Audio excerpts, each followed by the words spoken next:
Oke, Bismillahirrahmanirrahim. Assalamualaikum warahmatullahi wabarakatuh. Selamat siang, pagi, sore, malam.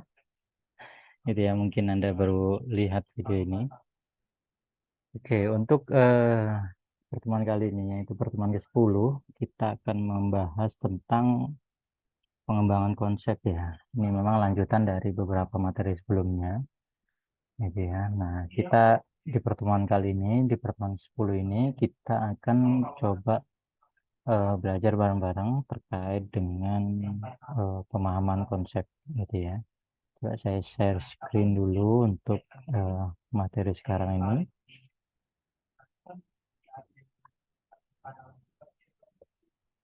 Oke, sudah terlihat ya.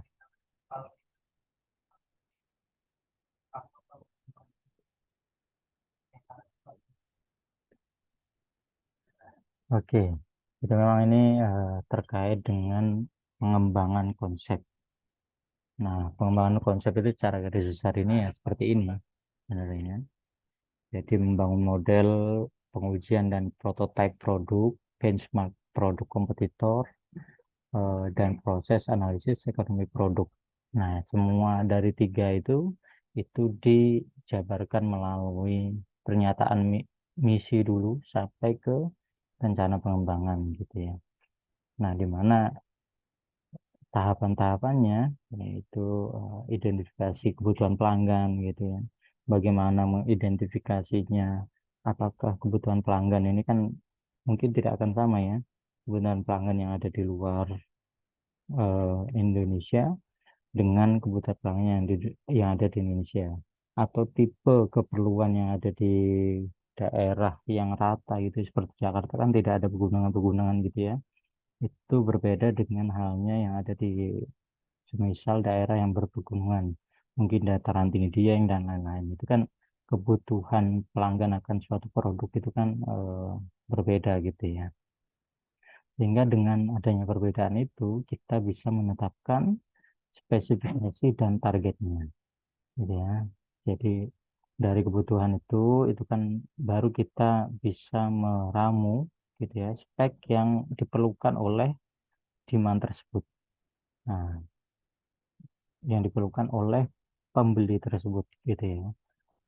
Jadi targetnya khusus gitu ya. Jadi jangan targetnya itu meluas sekali karena nanti itu akan banyak persaingan di sana sehingga perlu menetapkan spesifikasi yang khusus yang sesuai target juga yang khusus gitu ya.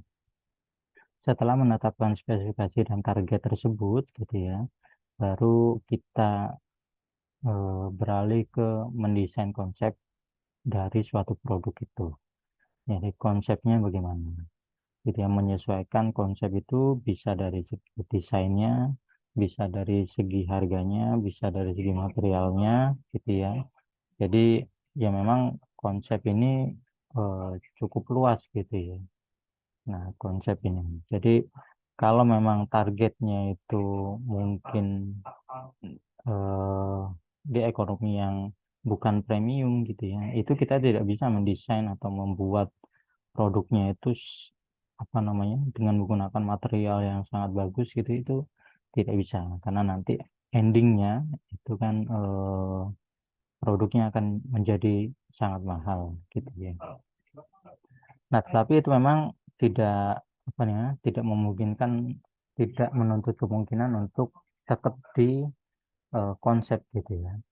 Nah, sehingga pada tahapan selanjutnya itu baru memilih konsepnya. Memilih konsepnya dari konsep, oh kalau katakanlah konsep yang untuk premium, konsep yang menengah, konsep yang bawah. Itu kan bisa juga kalau itu dari segi harga. Kalau dari segi apa namanya material yang mempengaruhi harga itu pun bisa menyesuaikan gitu ya. Atau memang eh, apa namanya konsep tersebut itu memenuhi kebutuhan pelanggan yang tertentu. Kalau kebutuhan pelanggannya itu memang dia premium ya konsepnya ya harus menyesuaikan dengan yang demand perlukan gitu ya. Sehingga dari beberapa konsep itu kita memilih satu konsep yang terbaik dari segi harga, dari segi desain, dari segi spesifikasinya, gitu ya, itu harus eh, yang terbaik gitu ya. Sehingga baru nanti setelah memilih konsep yang terbaik itu, baru kita lakukan pengujian untuk konsep produk tersebut, gitu ya. Pengujian dari segi apa saja? Dari segi durability mungkin, dari segi ketahanan, dari segi apa namanya, lifetime-nya, dari segi fungsinya, itu kan semua perlu diuji gitu ya. Yang namanya desain itu sebelum dilakukan di area produksi itu memang harus melalui tahapan analisis dulu gitu ya, analisis desain gitu. Di mana analisis desain ini bisa dilakukan menggunakan metode yang simulasi bisa, menggunakan pengujian statistik biasa bisa, dinamik juga bisa gitu ya. Jadi pengujian konsep ini, konsep bisa berupa desain tadi, itu memang eh, bisa dilakukan di beberapa pilihan metode pengujian gitu ya. Ya, Anda nyamannya di mana gitu tergantung. Kalau Anda memang baik dari segi apa simulasi ya silahkan menguji konsep desainnya itu di simulasi gitu ya. Dari segi apa namanya perhitungan ya silakan gitu ya. Nah, pengujian konsep ini pun itu bisa digunakan eh, menggunakan apa namanya pengujian langsung gitu lah ya, langsung. Oh, kira-kira desain seperti ini bagaimana gitu ya menurut tanggapan orang-orang, mungkin kolega kita dulu gitu ya ditanya gitu ya. Sama dengan kalau sebelum apa namanya pabrikan mobil itu ya merilis suatu produknya, produk terbarunya itu kan pasti ada konsep dulu gitu ya, mobil konsep, desain konsep gitu ya. Mungkin nanti produk akhirnya eh, tidak sesuai dengan konsep di awal itu, karena mungkin setelah kita apa namanya kita lempar ke pasar gitu ya konsepnya, itu akan ada komen-komen gitu ya, mungkin bisa masukkan sehingga nanti sebelum kita rilis memang produk masalnya gitu ya, kon apa namanya produknya itu sudah memenuhi kebutuhan gitu ya atau kriteria dari pelanggan tersebut gitu ya. Jadi memang ini beberapa cara gitu ya untuk menguji konsep suatu produk gitu ya. Nah, sehingga dari hasil pengujian tersebut kita baru menetapkan spesifikasi akhir dari eh, suatu produk tersebut gitu ya. Kalau sudah spesifikasi akhir dipasarkan gitu ya, dipasarkan sehingga nanti ada feedback pasti itu dari segi apa namanya pemasarannya bagaimana, dia bagus atau tidak. Dari segi apa namanya mungkin ada kritik saran dari pengguna bagaimana, itu kan nanti bisa diakomodir, diambil dulu baru dilakukan rencana alur pengembangannya gitu ya. Jadi memang ini suatu siklus pengembangan konsep yang dari awal sampai akhir gitu ya, dari pelanggan sampai produk lagi, balik lagi ke pelanggan lagi gitu, dan seterusnya gitu ya. Yang selanjutnya ini tujuan dari tadi. Tujuan mengidentifikasi kebutuhan pelanggan ya itu ya. Kenapa sih perlu mengidentifikasi gitu ya? Nah, karena memang supaya meyakinkan gitu ya bahwa produk telah difokuskan pada kebutuhannya gitu ya. Jadi memang produk tersebut itu memang fokus untuk kebutuhan pelanggan itu. Jangan sesuai dengan kebutuhan kita saja gitu ya. Karena kalau kebutuhan kita belum tentu itu memang kebutuhan orang banyak juga gitu ya. Jadi memang kalau kita mengidentifikasi kebutuhan pelanggan itu supaya kita fokus membuat produk, mendesain konsepnya sesuai dengan kebutuhan pasar gitu ya. Yang kedua, mengidentifikasi kebutuhan pelanggan yang tersembunyi. Nah, tidak terungkap. Nah, hanya kebutuhan yang eksplisit gitu ya. Memang ini kadang kan orang apa namanya ditanya-tanya tapi eh, kurang ekspresif gitu ya, apa sih yang sebenarnya diperlukan gitu ya. Nah, ini juga bisa teridentifikasi dari berbagai jawaban dari eh, customer gitu, calon customer gitu ya. Jadi dia menjadi basis untuk menyusun spesifikasi produk. Ya, memang seperti yang disampaikan tadi ya.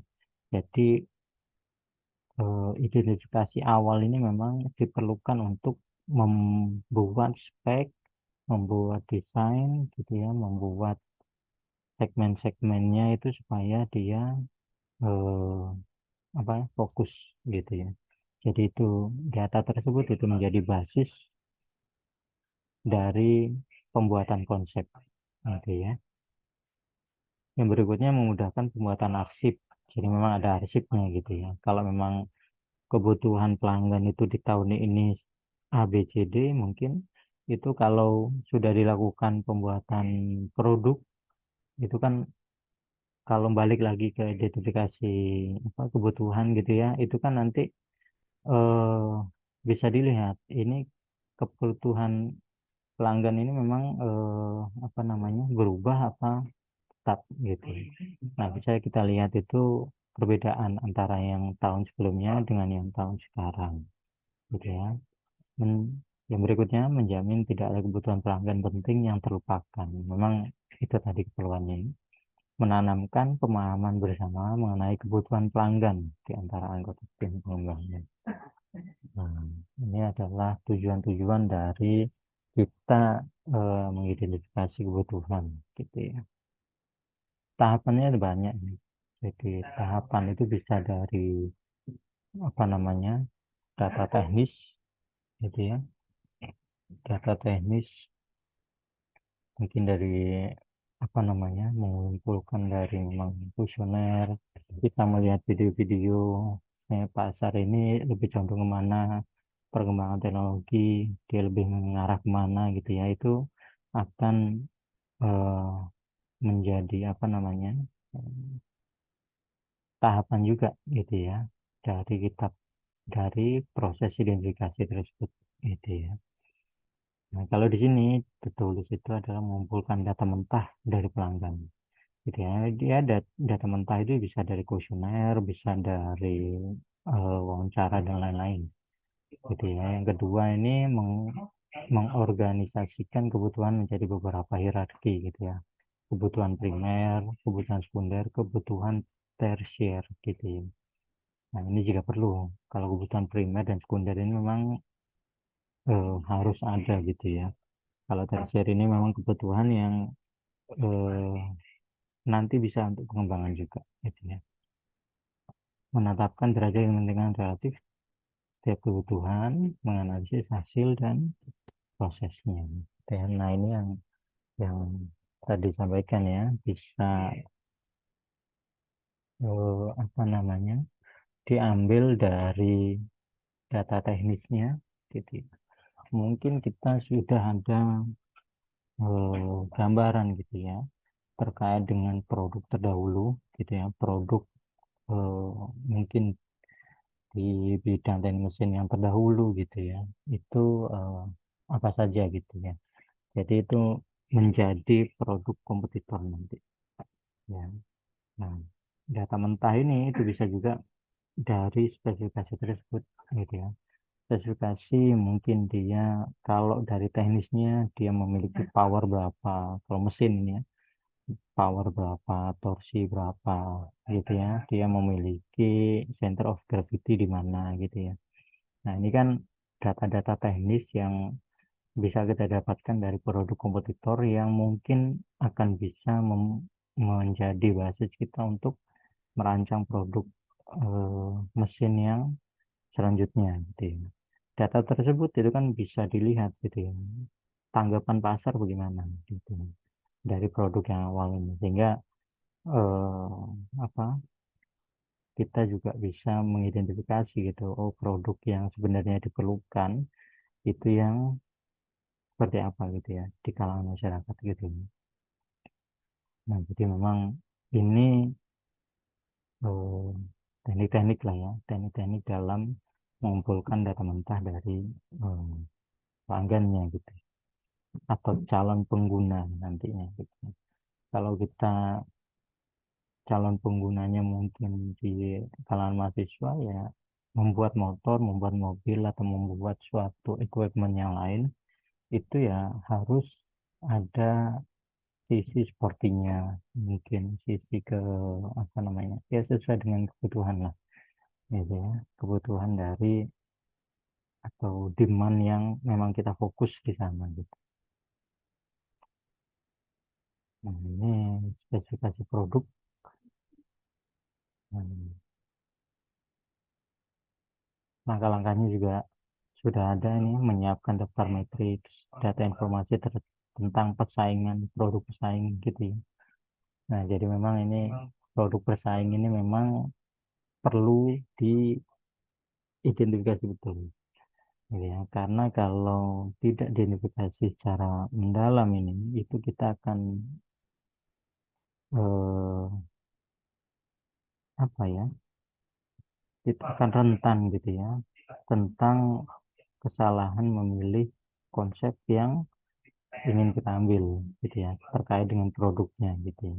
Makanya banyak di sini kan kalau apa namanya pabrikan-pabrikan motor mobil gitu kan itu mungkin dia sudah apa namanya mendesain dengan baik mungkin ya mendesain dengan baik tetapi kan ada banyak produk kompetitor ini yang apa namanya sesuai dengan selera gitu ya dengan selera atau segmen di daerah tersebut atau di kota tersebut di negara tersebut itu akhirnya yang lebih laku gitu ya ya mungkin eh, apa namanya yang produk yang satu yang kurang laku tersebut itu memang eh, sudah melakukan desain dengan baik kita matriks yang baik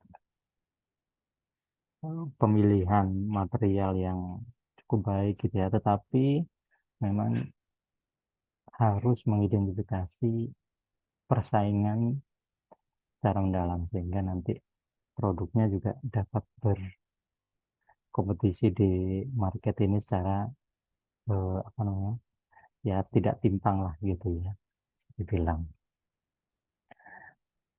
Nah, jadi itu langkah-langkahnya ya.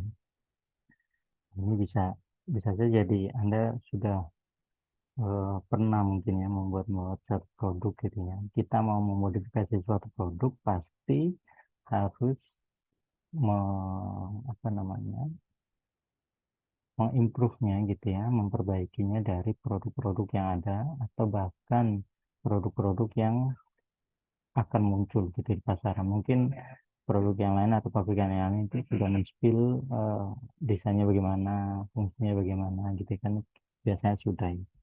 Nah, kita bisa apa namanya memperhitungkan bahwa produk yang kita keluarkan ini dapat bersaing atau tidak. Gitu ya. Nah, ini yang tadi langkah-langkahnya ya. Memperjelas masalah pencarian eksternal gitu ya pencarian eksternal juga gitu ya nah terus menggali secara sistem etis gitu ya dan juga merefleksikan pada hasil dan prosesnya nah ini saya saat tidak langsung tadi sudah dijelaskan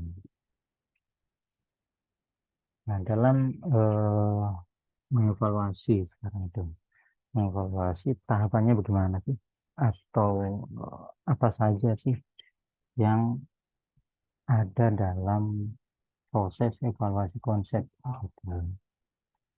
Jadi ada yang pertama itu putusan eksternal gitu ya. Konsep dikembalikan kepada pelanggan untuk dinilai. Jadi memang konsepnya itu ya seperti yang disampaikan tadi ya. Jadi penilaian pengujian konsep itu bisa dilakukan dengan memberikan konsep kita kepada mungkin teman-teman kita dulu dengan sekitar gimana eh, penilaian dari konsep tersebut. Itu ya. Itu konsep itu ya dipilih aja apa namanya disodorkan saja ini ada beberapa konsep mana yang eh, paling terbaik nanti nilainya gitu ya ada yang produk juara gitu ya Pro, pemilihan konsep dari oleh senior yang sudah mahir dalam bidangnya. Nah, ini juga eh, pengalaman berarti ini ya. Nah, di konsep itu juga bisa datang gitu ya, bisa dipilih dari mungkin senior kita gitu ya, yang memang sudah ahli dan sudah berkecimpung di bidang teknik itu lebih lama gitu. Ada juga dari intuisi ya, intuisi ini memang eh, apa namanya, ada yang intuisinya ini tajam, memang dia secara tidak langsung mengobservasi gitu ya. Nah, tetapi juga ada yang eh, skeptis atau yang lain-lain lah. Itu juga eh, kalau intuisi ini relatif lebih dia personal ini. Jadi ada yang intuisinya dia bagus, ada yang enggak. Ada yang menggunakan voting, ada yang ya, pro kontra gitu ya, memiliki kekuatan dan kelemahan produknya gitu ya. Kekuatannya mungkin dari segi ketahanannya dari suatu produk gitu ya, karena material dan juga mungkin proses penyambungannya yang cukup bagus gitu ya. Tapi kelemahannya mungkin mobilitas kurang, gitu ya, tidak bisa ditempatkan di tempat-tempat yang mungkin luasnya kecil gitu ya. Jadi kelemahan pun ada, kelebihan ada. Tergantung kita nanti fokusnya apa gitu ya. Fokusnya mungkin dari segi ketahanan sama harga ya oke, gitu aja yang kita fokuskan gitu ya. Karena kan pasti dengan kita memfokuskan pada kekuatan yang ada produk ini, itu kan pasti didapat dari identifikasian kebutuhan dulu. Gitu. Jadi tidak tidak serta-merta itu hasil dari keinginan pribadi gitu. Ada juga matriks keputusan, yaitu menilai konsep berdasarkan pada kriteria pembobolan gitu ya. Nah, ini memang apa namanya, keputusan ini ya disesuaikan dari kriteria-kriteria tadi ya. Jadi ya bisa macam-macam kriterianya gitu ya. Itu kriteria itu bisa kita seleksi dulu, baru kita sodorkan gitu ya. Ya kriterianya banyak ya, kriterianya itu bisa dari segi tadi spek spek itu, kalau dari segi mesin ya bisa horsepowernya, bisa torsinya. Kalau sekarang electric vehicle bisa distance atau jarak eh, kemampuan baterainya gitu ya, berapa jarak yang bisa ditempuh dari 100% gitu ya sampai berapa gitu ya. Padahal apalagi sekarang merek-merek premium itu yang seperti BMW, Mini dan lain-lain itu kan sudah mengeluarkan eh, produk apa namanya, electric vehicle gitu ya. Apalagi kalau sepeda motor itu bahkan yang elektrik itu sudah oh macam-macam gitu ya. Produk Cina terutama. Nah, ini kan eh, berdasarkan kriteria juga nanti keputusannya. Kalau keputusannya memang dari segi harga saja, kriterianya yang mau difokuskan ya kita membuat produk yang penting berfungsi, keandalannya mungkin kurang gitu ya, tapi harga eh, bersaing gitu ya, cukup murah. Itu kan juga mengambil keputusan dari kriteria tersebut gitu. Ada juga yang dari di segmen premium dia mungkin apa namanya, distance-nya tidak terlalu besar gitu ya, tetapi dia mempunyai garansi ketahanan sekian puluh tahun katakanlah begitu. Itu juga menjadi pertimbangan tersendiri oleh pengguna nantinya, atau calon pengguna nantinya gitu ya. Ada yang memang dia menawarkan jarak yang paling bagus gitu ya, atau paling jauh di antara produk yang lain, tetapi mungkin dia hanya bisa menggaransi 10 tahun. Itu pun menjadi kriteria tersendiri dari apa namanya, keputusan pasar itu nanti mau membeli produk ini atau tidak, intinya. Nah, ini yang tadi lah, analytical hierarchy process.